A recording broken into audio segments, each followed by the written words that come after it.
जय Hind. Major general राजन Kochhar sir, जय हिंद। बहुत बहुत शुक्रिया समय देने के लिए। Thank you sir. जय हिंद राजेश जी।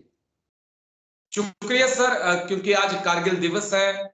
25 ईयर हो चुके हैं उस जंग को, उसी को लेकर मुझे आपसे बात करनी थी कि 25 साल पहले क्या हालात थे और आज 25 साल बाद हालात कितने बदल चुके हैं। लेकिन सबसे पहले मैं उन वीर सपूतों को श्रद्धांजलि दूंगा सर, जिनकी वजह से आज हम खुली हवा में सांस ले पाते हैं। चर्चा की शुरुआत करना चाहूंगा सर, समझना चाहूंगा आपसे, क्योंकि आप जाने माने डिफेंस एक्सपर्ट हैं, तमाम चीजों को बहुत बारीकी से एनालाइज करते हैं। कैसे आप देखते हैं सर 25 साल पहले 1999 का वो दौर जब कारगिल में जंग चल रही थी, कैसे एनालाइज करते हैं आज सर? सबसे पहले राजेश जी, मेरा सलूट हमारे वीर सैनिकों के लिए, और जो उनकी शहादत है वो आज हम याद कर रहे हैं।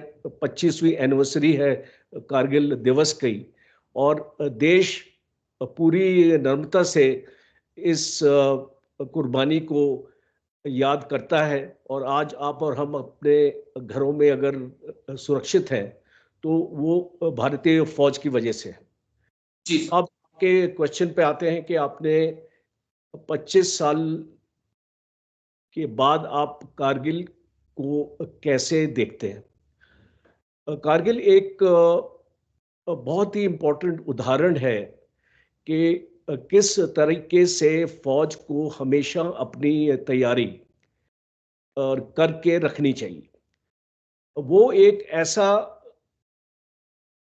सिखलाई हमको देता है कारगिल, जो 25 साल बाद अगर हम उस सिखलाई को अगर हम सीखें, और जो भी हमने सीखा है कारगिल से, सबसे पहली चीज हमने सीखी है कि सरहदों पर कभी भी किसी भी वक्त जो भी हमारी अलर्टनेस है और जिस तरीके से हम अपनी फौजों को वहां पर डिप्लॉय करते हैं, वो बहुत जरूरी हो जाता है एक देश के लिए। हम जो भरोसा रखते हैं किसी देश के ऊपर, एक म्यूचुअल एग्रीमेंट थी पाकिस्तान और इंडिया के बीच में कि सर्दियों के महीनों में हम अपने फॉरवर्ड पोस्ट को विड्रॉ करेंगे, और आप भी अपने फॉरवर्ड पोस्ट को विड्रॉ करेंगे। तो एक समझौता था ये, जो पाकिस्तान की ट्रेचरी में बोलूं, चालाकी में बोलूं, तो एक पहली सीख हमको ये मिलती है कि दुश्मनों पर कभी भरोसा नहीं करना चाहिए, चाहे वो चाइना हो या पाकिस्तान हो। और किसी भी वक्त हमको अपने बॉर्डर्स को हमेशा गार्ड करके रखना पड़ेगा। ये सबसे बड़ी सीख हुई कारगिल के बाद। दूसरी है ऑपरेशनल रेडीनेस। एक फौज को अगर एक फौज एक ऐसी संस्था है, एक इंस्टीट्यूशन है पूरे देश का, जिसको लास्ट बेस्टियन ऑफ सपोर्ट बोलते हैं। जब सब कुछ फेल हो जाता है तो आपकी फौज ही आपके काम आती है। तो ये फौज को, जितने भी हमारे गवर्नमेंट्स है, कोशिश ये रखनी चाहिए कि आप अपनी फौज की जरूरतें और उसकी ऑपरेशनल रेडीनेस अव्वल दर्जे की रखें। कारगिल में आप जानते हैं कि हमारे पास बफोर्स एमुनिशन नहीं था, और बाकी हमारे पास 1999 में, मैं उस टाइम पे एक लेफ्टिनेंट कर्नल था, AQMG था, एक डिवीजन का, स्ट्राइक कोर की। तो मैं इसको अच्छी तरीके से जानता हूं कि उस टाइम पे हमारी क्या स्थिति थी, हमारी रेडीनेस की, जहां पे हमको एमुनिशन की डेफिशिएंसीज थी, और जिस प्रकार से ऑर्डिनेंस फैक्ट्रीज एमुनिशन हमको दे रही थी, वो काफी उसमें डिफेक्ट्स थे, और उसकी वजह से हमको वो सेग्रीगेट करके रखना पड़ा। तो ये इंपॉर्टेंट सीख है एक देश के लिए, जो हमको 25 साल बाद हमको याद दिलाती है एक फौज को कि आप अपनी जितनी भी आपकी कमियां हैं उसको जल्दी से जल्दी अपने दूर कीजिए। देखिए कोई भी फौज 100% तो जो इक्विपमेंट उसके पास हमेशा उसको नहीं रहता है, कुछ ना कुछ जी डेफिशिएंसीज रहती हैं। पर खास तौर पे जो क्रिटिकल डेफिशिएंसीज होती है फौज में, हमको उस पर नजरअंदाज नहीं करना चाहिए और अपनी जी फौज को हमेशा चौकन्ना और अपना तैयार अपना रखना चाहिए। और इसीलिए मैं ये मानता हूं कि जब भी हमारी बजट्स आते हैं हम उस पर चर्चा करते हैं, सबसे इंपॉर्टेंट ये है कि देश को जानना कि फौज के ऊपर आप जो खर्च कर रहे हैं वो आप जी अपनी सिक्योरिटी पे कर रहे हैं। आप ये मत बिल्कुल समझिए कि फौज के ऊपर आप जो पैसा आपका जाया हो रहा है वो आपकी सिक्योरिटी प्रोवाइड कर रहा है। You are paying for your बिल्कुल सिक्योरिटी। एंड एक नेशन की सिक्योरिटी और उसकी जो external as well as internal, हम सिक्योरिटी को खाली उस अंदाज से नहीं देखना चाहिए कि हमारे बॉर्डर्स सुरक्षित हैं। हमको ये भी देखना चाहिए कि देश के अंदर जो ताकतें जी काम कर रही हैं उनको भी हमने कमजोर करना है। तो जी सर। ये इंपॉर्टेंट जो मैं देखता हूं 25 साल के बाद जो अ, मैं सीखा दो है। पॉइंट और आपसे पूछना चाहूंगा। दो पॉइंट और कि क्या ये मैं जो चीजें अभी तक समझ पाया हूं कि एक आईबी का कहें, रॉ का कहें, एक बहुत बड़ा इंटेलिजेंस फेलियर था। हम इस चीज को नकार नहीं सकते। क्या हम इसे कबूल करते हैं? और अगर कबूल करते हैं तो हमने इसमें सुधार के लिए क्या कुछ किया है? मैं आपसे समझना चाहूंगा। देखिए कुछ सवाल बहुत कड़वे होते हैं क्योंकि फिर 20 साल बाद गलवान में भी कुछ ऐसा ही एक बड़ा इंटेलिजेंस फेलियर हो जाता है सब। चीन आता है, हम चीन के इरादों को नहीं भांप पाते हैं। क्या इस देश की इंटेलिजेंस एजेंसियों को बहुत एक्टिव होने की जरूरत है? मैं बहुत बड़ी बात कह रहा हूं सर। हो सकता है कल को मुझ पे गाज गिरे, लेकिन सच ये वतन के सामने होना चाहिए। राजेश जी बहुत अच्छा आपका ये एक सवाल है। और इस चीज को इंटेलिजेंस की अगर हम बात करें तो इंटेलिजेंस के दो हिस्से होते हैं। एक होता है इंफॉर्मेशन और एक होता है इंटरप्रिटेशन। तो आपको इंफॉर्मेशन मिलती है। आपने अगर गलवान की बात की है मुझसे, तो आपके पास इंफॉर्मेशन थी। आपको जी आपको अमेरिका भी इंफॉर्मेशन दे रहा था, सैटेलाइट से भी अमेरिका ने हमको एक महीना पहले उसको बता दिया था कि चाइना जितनी फौजें यहाँ पे लेके आया हुआ है वो अनयूजुअल है। वो ओके नॉर्मली इतनी फौजें इस एरिया में आते नहीं। और एक हमारा 2003 का एक एग्रीमेंट भी है चाइना के साथ जो लिमिट करता है कि आप इसको 10,000 से ज़्यादा ट्रूप्स इस एरिया में इसको लेके नहीं आ सकते हैं। तो अगर वो चाइना ने किया और अगर वो 10,000 से अपनी ज़्यादा इसको फौजें यहाँ पे लेके आया तो उसकी जानकारी भारत को थी, भारतीय ओके फौज को थी, रॉ को थी, आपकी गवर्नमेंट को थी, सबको थी।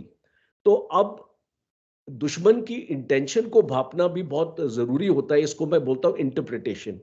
आपको ओके इंफॉर्मेशन तो मिल गई, पर आपने उसको किस तरीके से उस इंफॉर्मेशन को इस्तेमाल किया। क्या आपको लगा कि ये वापस चला जाएगा, जैसे कि वो हर एक साल आता था और वापस चले जाता था।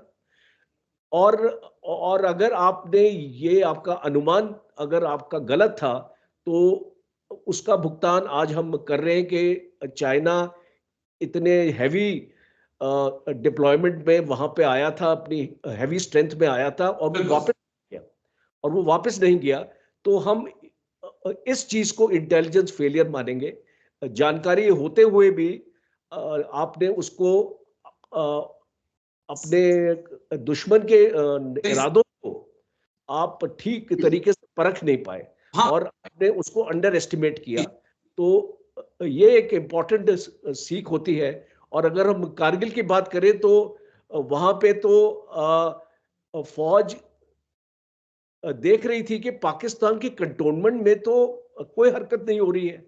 तो इसीलिए उसको लगा कि जी पाकिस्तान आर्मी का कोई ऑपरेशन लॉन्च नहीं हुआ है क्योंकि कंटोनमेंट से कोई मोबिलाइजेशन की खबर नहीं थी, कोई मूवमेंट्स की खबर नहीं थी। जी पाकिस्तान ने क्या किया कि बिल्कुल चालाकी सर। पहले ही अपनी फोर्सेस को एलओसी के पास आके इसको डिप्लॉय कर लिया, और वो ज्यादा जी मात्रा में नहीं थी। तो इसीलिए हमने उस इंटेलिजेंस जो हमको मिल रही थी, हमने ये समझा कि पाकिस्तान की फोर्सेस ऐसे कोई ऑपरेशन प्लान नहीं कर सकती, ये तो कोई मुजाहिदीन का ऑपरेशन है, ये कोई टेररिस्ट ग्रुप है जो इन्फिल्ट्रेट कर गए हैं। तो शुरुआत जो है वो इस तरीके से हुई थी, तो हम इसको भी एक इंटेलिजेंस फेलियर मानते हैं। बिल्कुल सर, क्योंकि जो मेरे पास जानकारी, जब मैं, क्योंकि आप सब लोगों से मुझे जुड़ना होता है, तमाम सवाल पूछने होते हैं, तो कभी-कभी मुझे पढ़ना पड़ता है, कभी-कभी नहीं, हमेशा पढ़ना पड़ता है। तो कल कल मैं पढ़ रहा था कि यूरोप से जब कपड़े खरीदे जा रहे थे, क्लोथिंग खरीदी जा रही थी, जब पाकिस्तान सर्दियों के कपड़े खरीद रहा था, उस प्रकार के हथियार खरीद रहा था, सेनाओं के लिए सब खरीदारी करते हैं, लेकिन यहाँ पर कुछ बढ़कर हो रहा था। शायद मुझे लगता है कि इंटेलिजेंस एजेंसियां उस चीज को नहीं भांप पाई कि आखिरकार अगर पाक आर्मी इतनी क्लोथिंग खरीद रही है तो उसके पीछे मकसद क्या है। मैं एक पॉइंट ये था, और दूसरा सा जो पॉइंट मैं समझना चाहूंगा, क्योंकि 25 साल बाद क्या बदलाव मैं आपसे समझता हूं, लेकिन परवेज मुशर्रफ को आप कैसे देखते हैं? कहा जाता है कि वो एक बेस्ट कमांडो थे, लेकिन रोस्ट कमांडर जो हैं वो पाकिस्तान की हिस्ट्री में हुए हैं। आप आज, क्योंकि वो नहीं है, इस दुनिया में नहीं है, एक सैनिक के तौर पर कैसे जनरल मुशर्रफ को देखते हैं सर आज? मुशर्रफ एक कमांडो थे, स्पेशल फोर्सेस के ऑफिसर थे, बहुत ही काबिल अफसर थे अपने आर्मी के, और इसीलिए वो chief of the army staff की उनको रैंक मिली। अब जो मुशर्रफ की गलती थी, he was a very good tactical commander. ये जो कारगिल है, ये एक पाकिस्तान की टैक्टिकल विक्ट्री है, क्योंकि पाकिस्तान अंदर आ गया, और जिस तरीके से पाकिस्तान ने प्लान किया कि नॉर्दर्न लाइट इन्फेंट्री के जवान थे और उनके जो कमांडर्स थे वो स्पेशल फोर्सेस के थे, तो ये दोनों का मिक्स करके ये कारगिल युद्ध को शुरू किया गया। और भारत इसको इसको डिटेक्ट नहीं कर पाया। ये जितनी भी मूवमेंट्स थी, ये लोग आके, आप जानते हैं, 22 पीक्स के ऊपर बैठ गए थे, ये 22 बिल्कुल पीक सर। पे बैठ गए थे, आपको पता नहीं चला। तो ये एक बहुत इंपॉर्टेंट टैक्टिकल विक्ट्री थी मुशर्रफ की। जहां पे मुशर्रफ ने गलती करी, वो थी स्ट्रेटेजिक जो थॉट होता है एक लीडर का। अब जब आप एक चीफ बन जाते हैं, आप अपने जी फौजों को आपने इन्फिल्ट्रेट कर दिया, पर आप जानते हैं कि इसके जब भारत को पता चलेगा तो भारत की फौज भी इसके ऊपर एक्शन करेगी। अब जी बाद में आपने जो आपकी जो सप्लाई चेन थी या आपका सिस्टम ऑफ रिप्लेनिशमेंट था, उसके बारे में आपने नहीं सोचा कि अगर हमने अपने 3,000 के करीब ट्रूप्स इनके आए थे, 3,000 से 4,000 के करीब थे, जब आपने इतने सारे ट्रुप्स को आपने यहाँ पे लाए, इसको ले आए हो, आप इसका एमुनिशन रिसप्लाई कैसे करोगे? आप इनका लॉजिस्टिक रिसप्लाई कैसे करोगे? आप इनको राशन वगैरह इसको कैसे पहुंचाओगे? वहां पे चूक हुई मुशर्रफ से, बिकॉज वो जो सप्लाई लाइंस थी वो वहां एग्जिस्टेंस नहीं थी, क्योंकि बिल्कुल जैसे सर। ही आप अपनी सप्लाई लाइंस को आप इस्टेब्लिश करोगे, आपकी मूवमेंट इंडिया इसको देख लेगा, और फिर इंडिया बिल्कुल को इसको चल जाएगा कि आप एक बड़ा ऑपरेशन प्लान कर रहे हैं। तो ये एक भारी स्ट्रेटेजिक मिस्टेक थी, क्योंकि आपने फौज को वहां पे पहुंचा तो दिया, पर उसको सस्टेन करने के लिए आपने उसको ऐसा कोई अपना जरिया नहीं दिया। दूसरा, जी आप अपनी एयरफोर्स को भी इस्तेमाल नहीं कर सकते थे, और आपकी आर्टिलरी भी लिमिटेड थी। आपने मुश्किल से जी गन, खाली आर्टिलरी की एक गन आपने जो भेजी वहां पे, और उस गन ने इसको शुरू शुरू में, आप जानते हैं कि कारगिल एम्युनिशन डंप को भी डिस्ट्रॉय किया था एक डायरेक्ट फायरिंग एक्शन में।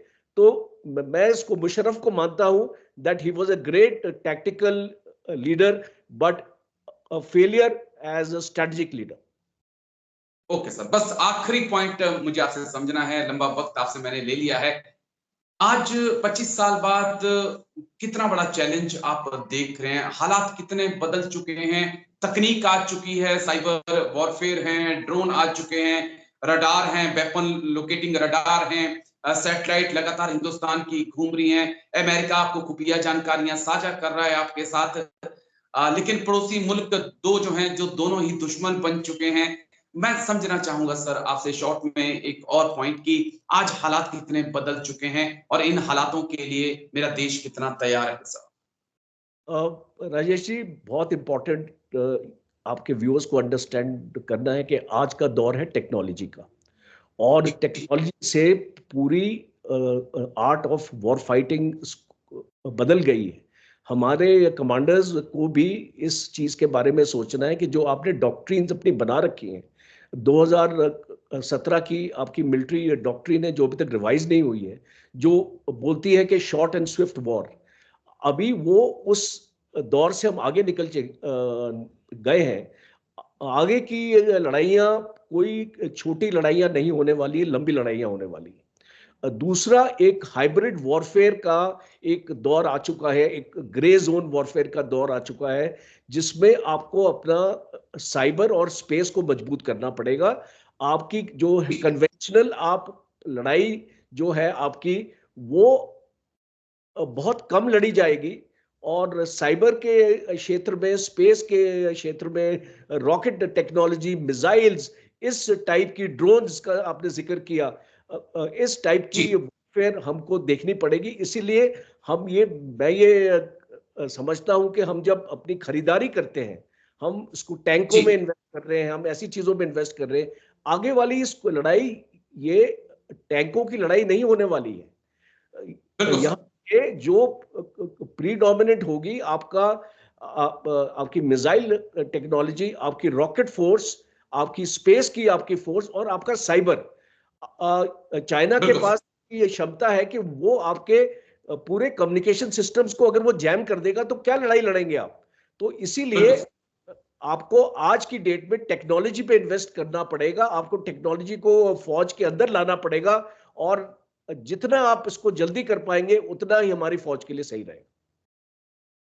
सही रहेगा। लेकिन thank you sir, thank you. लंबा समय आज मैंने आपसे लिया, लेकिन आज दिन ही कुछ ऐसा था। और बहुत बहुत शुक्रिया सर, सैल्यूट आप जैसे अधिकारियों को भी, जिन्होंने जब वर्दी पहनी थी तब भी देश की सेवा की, और सर आज भी आप सब देश की सेवा में लगे हैं। और ये मुझे लगता है कि एक बड़ा अहम किरदार आप लोग निभा रहे हैं, क्योंकि जब आप आवाज उठाएंगे तो ये आवाजें सरकार तक पहुंचेंगी और सरकारें फिर उसके बाद एक्शन लेगी। थैंक यू सर, जय हिंद। इसके लिए thank you sir, thank you. Thank you Rajesh ji, और धन्यवाद, आपने मुझे अपने चैनल में आज इनवाइट किया।